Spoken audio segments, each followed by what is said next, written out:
Salut les petits gourmands de la polymère, on se retrouve aujourd'hui pour un nouveau tutoriel dans lequel je vais vous apprendre à réaliser une création gourmande sur le thème de Pâques. On va faire donc ce gâteau style Charlotte avec une décoration florale très printanière et très poétique. Vous aurez besoin de plusieurs nuances de couleurs. Pour ça, vous pouvez les retrouver dans le nuancier spécial Pâques réalisé très précédemment sur ma chaîne. Et vous aurez en plus besoin d'une couleur pâte à gâteau. Le nuancier est également disponible sur ma chaîne. On va commencer par réaliser les différents étages de notre gâteau Charlotte. Pour ça, on va faire 2 cercles au cran le plus large de la pâte à machine dans les couleurs rose clair, rose foncé et jaune pâle. Puis 4 cercles très fins dans notre blanc gris. On commence par empiler un blanc, 2 roses foncés, un blanc, 2 roses clairs, un blanc, 2 jaunes et un blanc. Et ensuite on va entourer ce gâteau avec une autre épaisseur de blanc.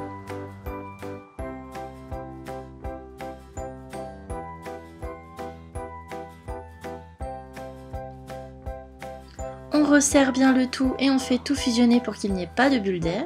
Et on découpe une part.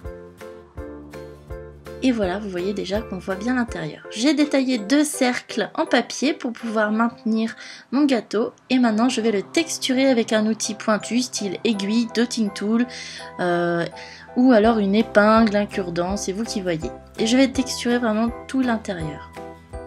On passe maintenant au boudoir. Pour ça, je réalise une longue bande de pâte style couleur pâte à gâteau que je vais lisser sur les bords. Et avec un outil pointu, une lame, eh bien, je vais dessiner les différents boudoirs. Je fais une bande et pas un à un pour que le coulis ne coule pas ensuite le long du gâteau. Ça va bien maintenir le coulis.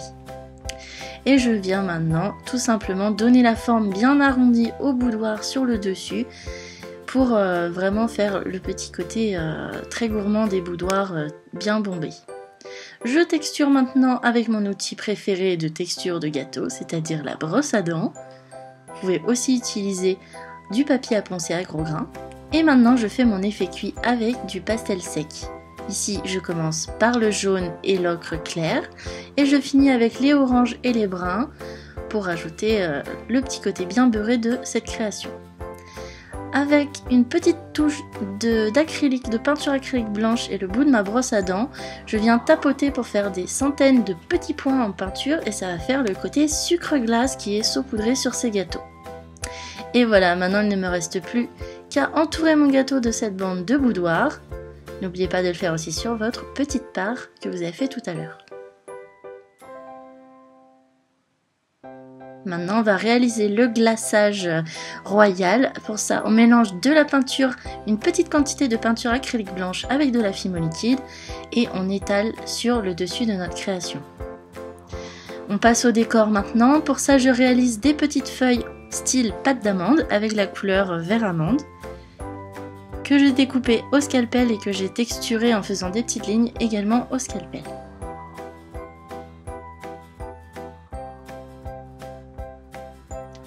Je vais maintenant réaliser une troisième couleur à partir des 2 roses puisqu'on va faire maintenant la fleur principale.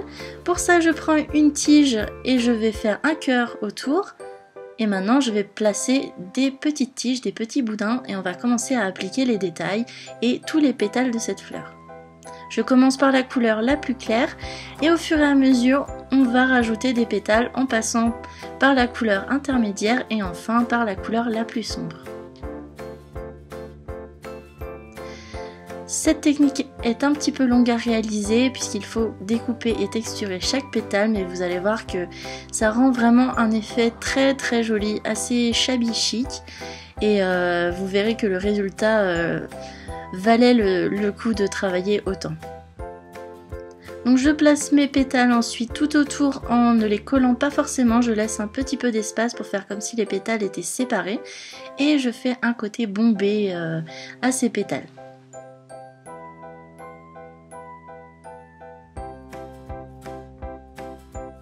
Vous voyez, là je suis passée à la couleur intermédiaire qui va venir contraster légèrement et faire un côté dégradé de la fleur, du plus clair qui sera au centre au plus sombre à l'extérieur.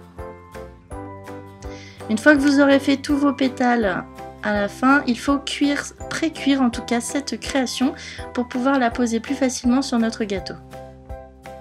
Là c'est fait, je découpe ma tige et je vais enfoncer cette petite fleur sur mon gâteau pour qu'elle s'enfonce bien dans le glaçage. Et maintenant je dépose tous mes autres petits détails. Vous pouvez faire aussi des roses, d'autres styles de fleurs. Vous voyez, j'ai fait quelques autres détails, des petites billes de jaune et on décore vraiment à volonté.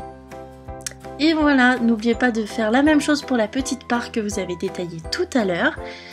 Et ce gâteau est enfin terminé. Vous pouvez le faire en petit pour faire des bijoux par exemple, ou en plus gros pour des décorations, pour poser sous une jolie cloche par exemple.